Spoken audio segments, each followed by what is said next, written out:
39-point quarter, I think, and it just fuels our offense. And, to come out and start game two with that kind of effort on both ends of the court, it's what you're looking for. I think a hiccup for us in the third quarter. We got to be better. But, I think we righted the ship and able to, finish the game. So, we just got to keep working, keep thinking about getting better.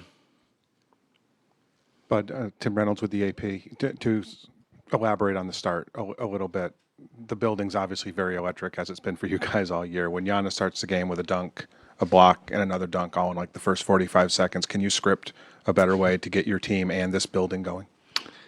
No, was it Bill Walsh that started scripting plays in the NFL? That's, to script those first three possessions. And the block shot to me is the one that stands out. I think when Giannis is active and protecting the paint, protecting the rim, and he plays so hard. He just, he lays it all on the line all the time. And, it was a great start for us. And I think everybody fed off of Giannis and how he started the game. Nico obviously had a good start. And, it's how you want to come into a game two or how you want to start a game two.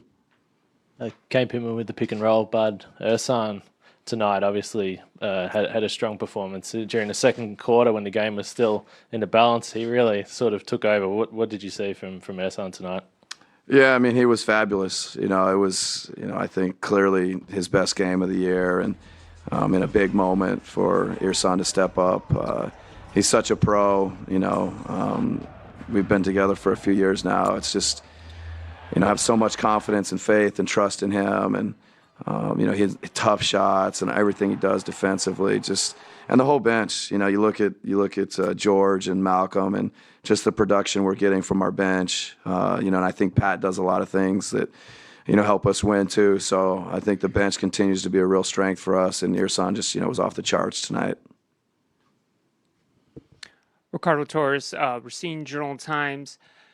Eric has seemed to be struggling in these first two games. Tell me what you say to him to help him get his confidence back. I think Eric is confident. He's just got to keep shooting, keep playing. The things he does for us defensively, I think he had 7 assists tonight. And I think there's so much more to the sport than just, scoring and or making shots. And, of course, every time he shoots it, I want it to go in. But there's so many things that Eric Bledsoe's doing for us that's positive, that's helping us. We're winning. We're up 2-0 in the Eastern Conference Finals. Bled's a huge part of that. So he's confident. He's ready to go. And, we'll just tell him keep shooting, keep playing, keep doing what he's been doing. Eric named The Athletic, but they cut it down to 13 there. You guys get the timeout, get a stop, and then I think it goes Malcolm bucket, Malcolm to George. Just how big were those two for you guys specifically off the bench? Yeah, that little stretch, I think we've had a couple spurts, including game one late where, we're able to get a stop and then we're able to get out and play quick in transition. And, tonight it was George that was kind of the recipient of it. Malcolm got the dunk the other night when it was close in the fourth quarter. But those stops and quick scores on the other end, those are what we're looking for. The more of those we can get. It's hard to score on anybody in the playoffs in the half court. So if we can get out and run and get those easy ones. But that stretch, we weren't great in the third quarter. So, it'll be, opportunity for us to look at it, see how we can get better. But that stretch in transition was really good. Gabe Stoltz, BrewHoop.com, sort of just dovetailing off that game one. Toronto really contained George, holding him scoreless and 13 off the bench tonight. Just between these two games, what did you see as the biggest difference for him? George was aggressive tonight. I think, he got a couple layups. It's always good when you get a couple layups. Just like the other night, Brooke got a few layups and, got some putbacks and things like that. It just builds your confidence. But George had played at such a high level for 4 or 5 straight games. He was, he was so important and so good in the Boston series. I think he just, he didn't have his best game in game one, but, I think his mentality coming into game two tonight was great. And, I think it carried over to the court. And, he was very good along with the other guys. Ben Steele, Milwaukee Journal Sentinel. Bud, you guys forced the Raptors into a lot of long twos, contested jump shots tonight. What were you guys doing better defensively in this game? We talked a little bit about, I thought we got better in game one towards the end. The fourth quarter, our defense got better. And I think some of that carried over into the first half. There was, you get a little bit of a rhythm. our people, our guards, on the ball, taking individual pride, doing what we need them to do, and then the activity from the bigs we've been talking a lot about. Just all that, kind of working in concert, just making every shot they take tough, whether it's a 3, a 2, in the paint, no matter where it is. We want them taking tough shots. Cody Grant, WOZN Radio. It seemed like Nico finally found a rhythm offensively, especially in that first half. But a lot of times his defense goes unnoticed, getting his hands in the passing lanes, guarding smaller guards like Danny Green. Just how big is he defensively for you guys? Yeah, it's been great. I think, it's been a theme now for, a few games or, coming off the last series and onto this one. I think Nico's, I don't know what the right word is, but I think he's just taking a lot of pride in showing that he can guard different positions and guard, wings and shooters and chase guys. And, he's doing little things in transition, getting back, showing crowds, finding shooters. Just really, and he's just got like an edge to him that I think's been good for our team. And we need him to continue to do that. Craig Matzik from WTMJ. Bud, can you put into words, just given your experience, how challenging is it for a guy to come back into a playoff situation like Malcolm has, have it physically, mentally, from a conditioning standpoint, and really just fit right back into where he left off? Yeah, it's, I feel fortunate to have been around a lot of good teams, and I can't think of a guy that's, emerged in the second round in a game, I think 4, 4, and 5, and now into 1 and 2 that's come back and almost picked up right where he left off. He was so good for us all year, 90, 50, 40, and does so many things. And I think, certainly from my perspective, what he's been able to do, I just thought, if we could just get him back going and he could, he's exceeded all of our expectations, and he's done it all year. So, and he's such a pro. I guess we should. This is what we expect from Malcolm. Coach Vince Goodwill from Yahoo Sports right here. When you look up and down this roster, so many guys that can dribble, pass, and shoot. Is that kind of what you envision when you're looking at the rotation, and how difficult is that for other teams to game plan and guard against? Yeah, I mean, we want guys that are basketball players that have high IQs that can do, like you said, dribble, pass, shoot, can make reads, make decisions. And, we try and, develop them. We try and empower them. We try and play a way where they all feel like they can contribute and do things. And, hopefully that's paying off for us. And guys appreciate it. And I think they grow and develop here. And, Giannis and Chris and Bled, they do a great job of empowering their teammates, trusting their teammates, and letting their teammates play. And it's what they've done all year, and we need it to continue. Coach Peter Bukowski, Dime Magazine, you said after game 1 you weren't going to change the way that you played in the playoffs. You wanted the guys to keep shooting, to keep playing the way that you want them to play. In the playoffs, though, usually we see rotation shorten, we see more isolation basketball, and you haven't done that. Does a game like tonight give you confidence that that approach is the right approach and can work in these big games? Well, I mean, we're going to lose some games, and we're going to keep doing what we've been doing all year. It's like you can't just base it on, the results. Obviously, tonight was a huge positive. The guys have learned a way to play.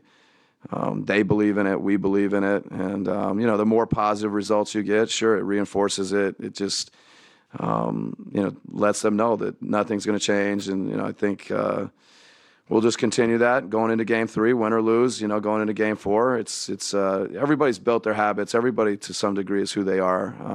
Now you just got to go out and execute and do what you've been doing. 2 more. We got Dan and then Jeff. But Dan Weinke with the Los Angeles Times. On a night when Giannis has 30 and 17, I'm sure there were some shots he'd like back and some passes maybe he'd like back. What's it like to coach a guy where 30 and 17 is like a good night, but there's more there still? Yeah, it's I'm beyond fortunate to have Giannis, and it's how you describe it is true. He's incredible, and then you're like, wow, I think he can be even better. And the great part about Giannis is he wants to be better, and we're coaching him and we're on him, and we think he can be doing more, and he just soaks it up. And it's just so unique to have a player like that just wants to be great, and you feel like has more, and yet he's been phenomenal. And so it's exciting for us, for tonight and going forward. And you can't say enough good things about Giannis. Jeff Zoggy at USA Today. I'm back here, Mike. Yeah, Jeff. You mentioned the third quarter. What's the challenge headed into Game 3? They can't afford to go down 3-0. So, from your vantage point, what do you guys need to guard against? What is that challenge? Yeah, in a strange way, I think looking at third quarter tonight to see, how they end up with 39 points. That's just, that's a huge quarter. And where did we break down? Where were we not as good as we need to be? And, hopefully that'll give us, a little bit of a roadmap to what to expect in Game 3. And, we're always looking for ways to get better. And we want to stay hungry. We want to go out there and, continue to just focus on our defense, make that our identity, and, see what happens in Game 3. All right, thank you. All right, there's Coach Mike Budenholzer. The Bucks are up 2-0 after winning both games at home, and we feel right at home as we get up to Jersey, get a chance to welcome in Joe Borgia, Senior Vice President, Replay and Referee Operations. Joe, got one play from tonight's game with just 1:30+ remaining in the first quarter. Serge Ibaka goes up for a layup. Pat Connaughton appears to contact his hand while defending the shot. So take me through it. Is it a situation where the hand is considered part of the ball in this case? Casey, that's exactly what happened on this play. So our general rule is the hand is part of the ball. To be more specific, whatever part of your hand is in contact with the ball may be legally touched by an opponent. So if it's your fingers, I can hit your fingers. What you're going to see here, Connaughton comes from behind, and Ibaka has the ball completely in his hand, his fingers and his palm. Therefore, Connaughton technically is hitting the ball and not his hand. If that ball shoots out of bounds, it's going to be off of Connaughton because he technically hit the ball because Ibaka's hand was part of the ball. All right, Joe, always appreciate the time. Enjoy the weekend. We'll catch up with you next time. Thanks so much. Thanks for having me. All right, there he is, Joe Borgia, kind enough to join us for a couple and take us inside. Next time, maybe he can take the Raptors inside the How to Defend Giannis book no one's been able to find.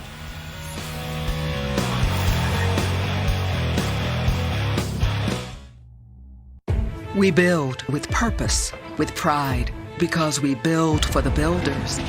The always-on builders, the never-back-down builders, the crack-of-dawn builders.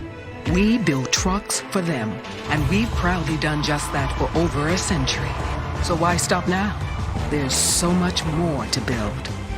Built for the builders. The F-150. Built Ford proud.